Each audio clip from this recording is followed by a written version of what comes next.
Bonjour, bienvenue sur la chaîne Femmes de Parole. Joanne avec toi aujourd'hui. Bienvenue sur ma chaîne. Alors, apprends à déconnecter. Pourquoi je te parle de ça aujourd'hui? La semaine dernière, il m'est arrivé un événement quand même bizarre. J'étais dans une semaine où j'étais sursollicitée, l'école, les enfants, l'église, le travail et tout. Et il est venu un moment où j'ai senti vraiment que je m'affaiblissais, que j'allais même peut-être même perdre conscience. Mais j'ai tout de suite décidé de fermer mon téléphone afin de prendre un temps de pause.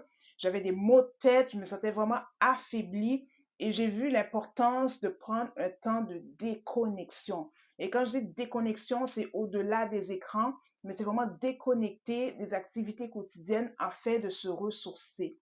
Et quand on regarde la parole de Dieu, chers amis, on voit que Jésus lui-même, malgré son emploi du temps très occupé et surchargé, prenait un temps de pause avec Dieu. Et je vais lire tout de suite pour toi dans Marc 1, à partir du verset 35, la Bible dit, vers le matin, pendant qu'il faisait encore très sombre, il se leva et sortit pour aller dans un lieu désert où il pria. Simon et ceux qui étaient avec lui se mirent à sa recherche. Et quand ils l'eurent trouvé, ils lui dirent, tous te cherchent. Il leur répondit, allons ailleurs dans les bourgades voisines afin que j'y prêche aussi, car c'est pour cela que je suis sorti. Et il alla prêcher dans les synagogues par toute la Galilée et il chassa les démons. Juste avant cela, on va voir que Jésus va chasser les démons, guérir les malades et par la suite, il va prendre vraiment ce temps de pause ou de déconnexion avec Dieu pour retourner encore chasser les démons et guérir des malades. Donc Jésus, entre chaque miracle, je peux dire comme ça, ou chaque journée, il va prendre ce temps avec son Père dans le lieu secret. Et la Bible va dire, première étape, qu'il alla dans un lieu désert. Donc, première étape pour déconnecter, aller dans un lieu propice. Donc, on ne dit pas d'aller sur une montagne, qu'il faut absolument prendre la voiture, mais c'est de trouver ce lieu dans notre environnement, dans notre maison, où ce qu'on peut prendre un temps avec Dieu. Il y en a, c'est la chambre. Je regardais ce film Raw Room où ce que la dame priait dans son garde-robe, ça peut être la voiture, peu importe, mais c'est de trouver le lieu propice pour pouvoir déconnecter dans la présence de Dieu. Deuxième chose, Jésus, on a vu qu'il sortait à l'aube. Donc, la deuxième étape est de trouver un moment propice. Maintenant, vous allez me dire, mais moi, l'aube, ça ne me fait pas, hein, parce que moi, je suis pas matinale. Et j'ai un secret pour vous, moi non plus, je suis pas matinale. Mais il faut trouver vraiment le meilleur moment où ce qu'on est assez alerte, pas qu'on s'endort à la présence de Dieu, mais le moment, pour donner le meilleur moment à Dieu, en fait. C'est comme ça que je vais le dire. Parce que moi, il y avait ce moment où ce que les enfants étaient petits, ils devaient aller à l'école, je devais les préparer les dîners pour aller ensuite travailler. Mais entre les deux, j'avais un moment vide. Et je prenais ce moment-là parce que c'était tôt le matin, donc je pouvais quand même ne pas dormir, tout simplement. Puis c'était avant que je commence vraiment la grosse journée pour aller au travail. Donc pour moi, c'était le meilleur moment. Pour d'autres, c'est le soir, pour d'autres, c'est le midi, peu importe, mais de trouver le meilleur moment où ce qu'on peut donner un temps de qualité à notre Dieu.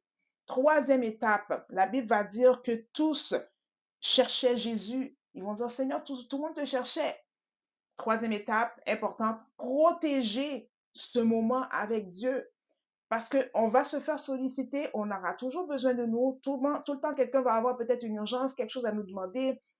C'est comme ça la vie.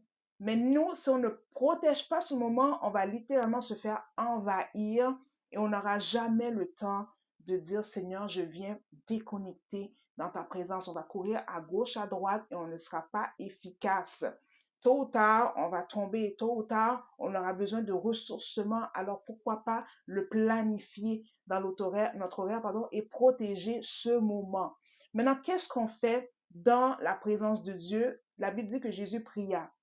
Mais plus précisément, qu'est-ce qu'on peut faire?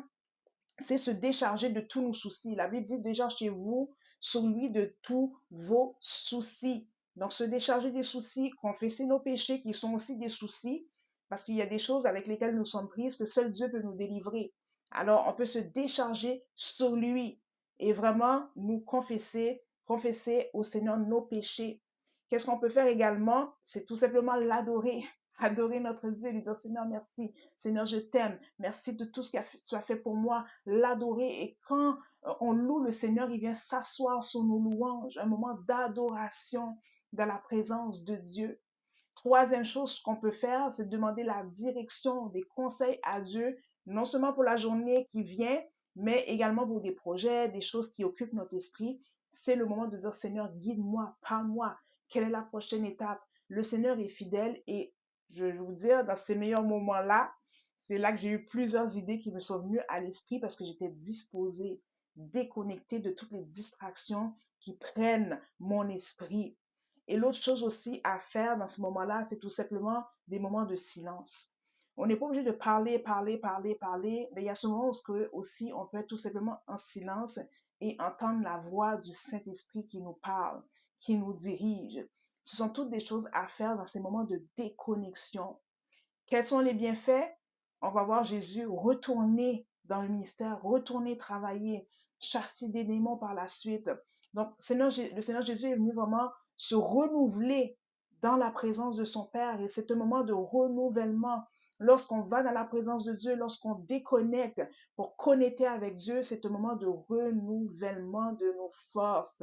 Il nous donne des forces nouvelles. Et vraiment, c'est super merveilleux de voir que lorsqu'on se confie en Dieu, comme la Bible dit, nos forces se renouvellent comme l'aigle. Donc, aller dans la présence de Dieu est un ressourcement certain. L'autre aussi, c'est tout simplement d'avoir la direction, comme je l'ai dit plus tôt, en fait. Jésus est allé directement dans les bourgades prêcher. Il savait qu'est-ce qu'il avait à faire. Il n'y avait pas de tâtonnement. Il était au courant. Donc, des fois, on tourne en rond, on essaye des choses, ce n'est pas la volonté de Dieu. Pourquoi? Parce qu'on n'a pas pris le temps d'aller chercher conseil auprès de notre papa. Donc, ce sont des temps où ce que Dieu nous parle et nous donne la direction pour les choses à venir. Alors, je t'invite, cher ami, si tu cours partout, si tu n'as pas de place pour Jésus dans ton horaire, de dire là, ça suffit, je déconnecte pour connecter dans sa présence. C'est le meilleur conseil que je peux te donner vraiment pour ce que j'ai vécu, mon expérience avec Dieu. Tous les moments que je n'avais pas le temps, que je courais, étaient de moments finalement que ça tombait dans l'échec, ça tombait dans des projets inachevés. Pourquoi? Parce que je n'avais pas pris le temps dans la présence de mon papa.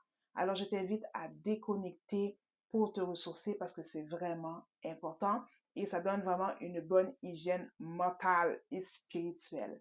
Alors que Dieu te bénisse, on s'attend pour une prochaine capsule. On se revoit pour une prochaine capsule bientôt. Alors, reste vraiment à l'écoute. Abonne-toi, like et partage si tu aimes ce type de contenu. Et je serai vraiment honorée de pouvoir amener un nouvel enseignement. Alors, bye bye!